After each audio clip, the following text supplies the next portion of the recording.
Hello everyone, welcome back to ఓవితాస్ fashion world. ఈరోజు నేను శారీ బ్లౌజ్కి హ్యాంగింగ్స్ ఉంటాయి కదా, అవి టెసల్స్ అవి స్టిచ్ చేస్తున్నాను. సో దానికోసం అయితే ముందుగా శారీ క్లాత్తోనే బాల్ లాగా చుట్టుకున్నాను, అది ఒకటి. అండ్ బుట్ట టైప్గా 2 తీసుకున్నాను.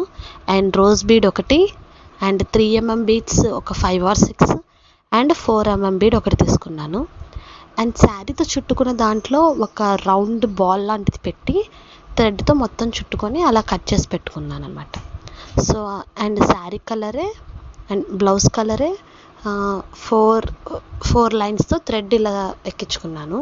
సో ఫస్ట్ అయితే ఒక 3mm బీడ్ ఎక్కించుకొని దాంట్లో నుంచి థ్రెడ్ ఈ విధంగా లాక్కుంటున్నాను అనమాట, ముడిగా ఉండటానికి.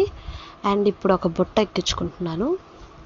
బుట్ట మిడిల్లో హోల్ ఉంటుంది కదా, సో దాంట్లో నుంచి నీడిల్ని బయటికి లాగాను. ముడి పడకుండా జాగ్రత్తగా లాగాలి.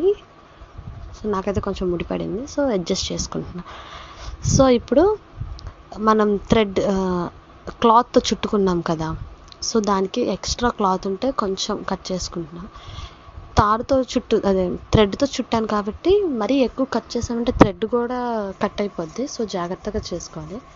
అండ్ నేను లోపల పెట్టిన బీడ్కి హోల్ ఉందన్నమాట. సో ఆ హోల్లో నుంచి నేను బయటికి లాగుతున్నాను. సో నా హోల్ వచ్చి కొంచెం సైడ్కి ఉంది. సో సైడ్కి లాగిన దాన్ని మళ్ళీ సెంటర్కి తీస్తున్నాను. ఈ విధంగా థ్రెడ్ అనేది లాగేసాను అనమాట. అండ్ ఇప్పుడు దానిపైన ఇంకొక బుట్ట, 2 బుట్టలు తీసాం కదా, సో పైన ఒకటి కింద ఒకటి అన్నమాట. సో మిడిల్లో ఆ క్లాత్ది ఉంటుంది. అండ్ అలాగే రోజ్ బీడ్ ఒకటి ఎక్కించుకుంటున్నాను. సో రోజ్ బీడ్ తర్వాత 3mm బీడ్ ఎక్కడం వల్ల ఏమైందంటే రోజ్ బీడ్ అన్నది హోల్ కొంచెం పెద్దగా ఉంది, సో దాంట్లోకి వెళ్ళిపోయింది. అందుకనే మిడిల్లో 4mm బీడ్ ఎక్కించుకొని తర్వాత 3mm బీడ్స్ ఎక్కించుకుంటున్నాను. అప్పుడు ఏంటంటే దాంట్లోకి వెళ్ళకుండా నీట్గా కనిపించింది.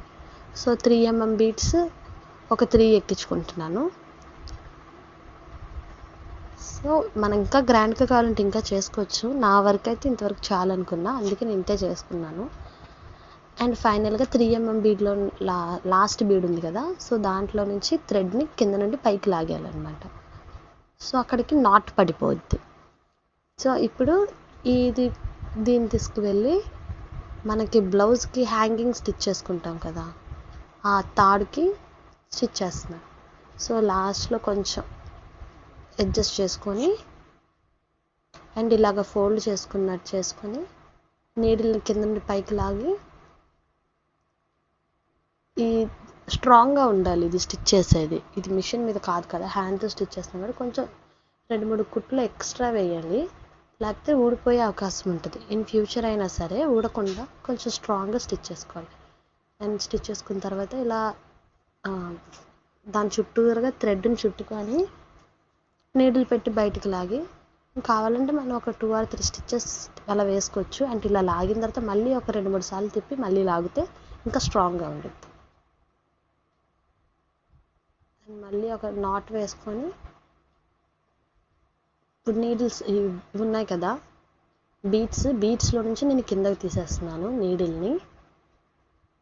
అండ్ ఇప్పుడు ఇక్కడ థ్రెడ్ కట్ చేస్తాను అనమాట. అప్పుడు ఏంటంటే ఊడే అవకాశం ఉండదు. ఫైనల్ లుక్ అయితే ఇది ఫ్రెండ్స్. మీకు నచ్చితే లైక్, షేర్, కామెంట్ చేయండి, సబ్స్క్రైబ్ చేసుకోండి. ఎంతో ఈజీగా క్యూట్గా ఉండే లెక్కనైతే రెడీ అయిపోయింది. మీకు కూడా నచ్చితే మీరు ట్రై చేసి చూడండి.